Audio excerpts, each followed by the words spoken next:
Si tu pensais que l'esclavage était terminé, alors tu peux immédiatement fermer cette vidéo et appelle ta maman pour qu'elle te donne une bonne grosse gifle. Installez-vous bien parce que le sujet d'aujourd'hui, comme dirait Kerry James, est tout simplement... Aujourd'hui, on va parler du franc CFA. Alors déjà, première blague. CFA, ça veut dire colonie française d'Afrique. Je sais pas si vous vous rendez compte, ils ont une monnaie qui porte comme nom colonie. Ils auraient très bien pu l'appeler ferme-la et donne-moi tout, ça aurait été pareil. Mais il y a quelques temps, ils se sont dit, c'est vrai que colonie française, ça se fait pas. C'est un peu schmette, quoi. Et du coup, ils ont décidé de changer. Et maintenant, ils appellent ça coopération financière d'Afrique. Alors là, je dis bravo.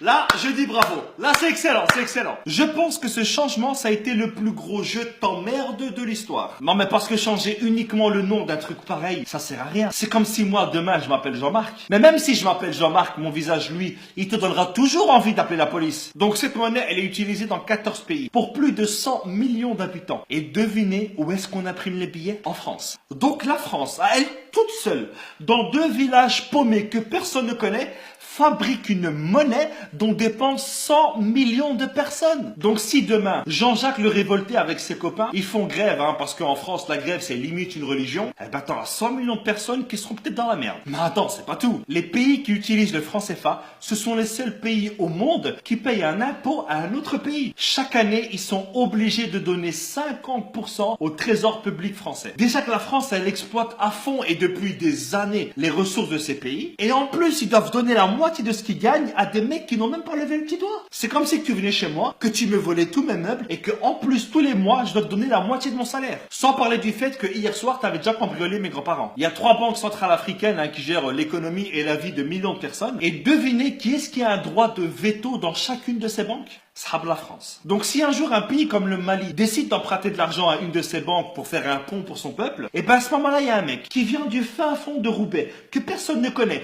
qui ne parle même pas la langue du pays, et ben il a le droit de dire le slogan de la France, ça devrait être maintenant liberté, égalité, fraternité au-dessus de la Méditerranée. En dessous, non, tu pues la merde. Et puis quand j'entends que la France fait des dons en Afrique, non, voler 50 € à quelqu'un et lui donner 10 €, ce n'est pas un don, c'est un remboursement. Et heureusement qu'il y a eu des chefs d'État qui se sont rebellés contre le franc CFA. Il y a eu par exemple Sylvanus Olympio. Ah non, lui il a été assassiné, pardon. Il y avait aussi Thomas Sankara. Non, lui aussi il a été assassiné.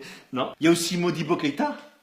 Non, lui il est mort en prison, pardon. Je crois que je vais arrêter là. Récemment, François Hollande est allé à Bamako. Et je pense que sur une échelle de 1 à 20 sur le manque de respect, je pense qu'on doit être à 1000 ou à 2000. Regardez. Cher Président, cher Ibrahim, j'ai été très sensible aux mots que tu as bien voulu prononcer. Alors déjà, depuis quand est-ce qu'on appelle un président par son prénom? Et depuis quand est-ce qu'on tutoie un président? Mais c'est quoi ce manque de respect? Tu crois que c'est ton fils? Mais bon, pas grave, regardez la suite. Quand la France est en Afrique, elle ne cherche pas à exercer une influence.